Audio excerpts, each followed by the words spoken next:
Assalamualaikum warahmatullahi wabarakatuh. Perkenalkan, nama saya Clifford Dennis Ramadan, jurusan Manajemen Bisnis Telekomunikasi dan Informatika, Fakultas Ekonomi dan Bisnis, kelas MB 4410 Telkom University. Kali ini saya akan menjelaskan tentang ekonomi. Ekonomi adalah ilmu yang membahas tentang sumber daya yang terbatas, sedangkan keinginan manusia yang tidak terbatas, atau bisa juga kebutuhan manusia yang tidak terbatas, sedangkan sumber daya yang tersedia hanya terbatas, yang menyebabkan timbulnya kelangkaan. Kelangkaan ini meliputi kuantitas, kualitas, tempat, dan waktu. Selanjutnya ada 10 prinsip ekonomi. Yang pertama ada trade-off. Trade-off adalah suatu situasi di mana seseorang lebih memilih suatu aspek dibanding aspek lainnya untuk mendapatkan hal yang berkualitas. Sebagai contohnya, saya lebih memilih untuk belajar di malam hari dibanding pergi keluar untuk menyiapkan ujian keesokan hari. Yang kedua ada opportunity cost, atau yang biasa disebut dengan biaya peluang. Biaya peluang adalah biaya yang harus dikeluarkan untuk mendapatkan sesuatu. Seperti contohnya, saya ingin melanjutkan kuliah, maka ada biaya yang harus saya korbankan. Selanjutnya yang ketiga ada berpikir secara rasional. Ketika kita akan mengambil keputusan, kita harus berpikir secara rasional keuntungan dan kerugian yang akan didapatkan. Seperti contohnya, ketika saya ingin melanjutkan kuliah, saya harus berpikir keuntungan dari kuliah dan kerugian yang akan saya dapatkan. Yang keempat itu ada bereaksi terhadap insentif. Situasi ini seseorang bereaksi terhadap keuntungan tambahan jika dikerjakan.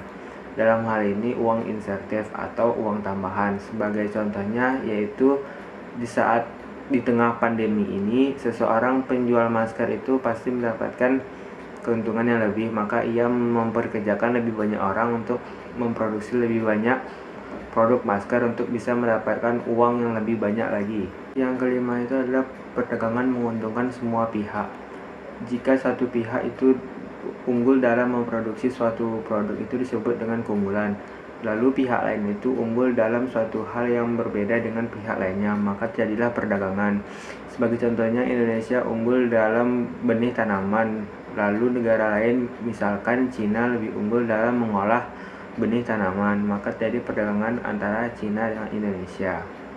Selanjutnya yang keenam ada pasar. Pasar merupakan tempat interaksi antara penjual dan pembeli. Sebagai contohnya, suatu produsen itu membuatkan siapa yang berhak untuk dipekerjakan, dan konsumen itu mencari kerja dan mendapatkan uang agar bisa membeli produk yang ada pada produsen.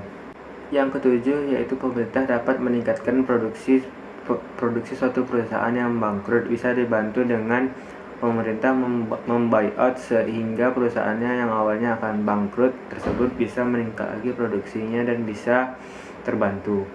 Yang kedelapan yaitu standar hidup suatu negara itu berbeda-beda tergantung dengan hasil produksi barang dan jasanya. Sebagai contohnya, standar hidup orang yang berada di Indonesia itu berbeda dengan standar hidup orang yang berada di negara Jerman. Hal ini disebabkan karena kemampuan produksi barang dan jasa yang berbeda-beda.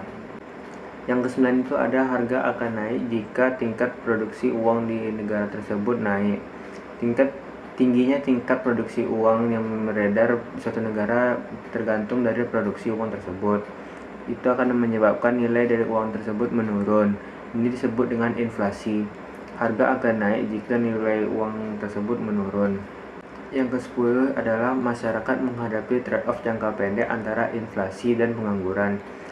Tingginya angka pengangguran itu menyebabkan turunnya inflasi, sehingga mau tidak mau masyarakat harus mengalami pertukaran karena hal ini. Sekian penjelasan saya tentang definisi dan prinsip ekonomi. Mohon maaf bila ada kekurangan. Assalamualaikum warahmatullahi wabarakatuh.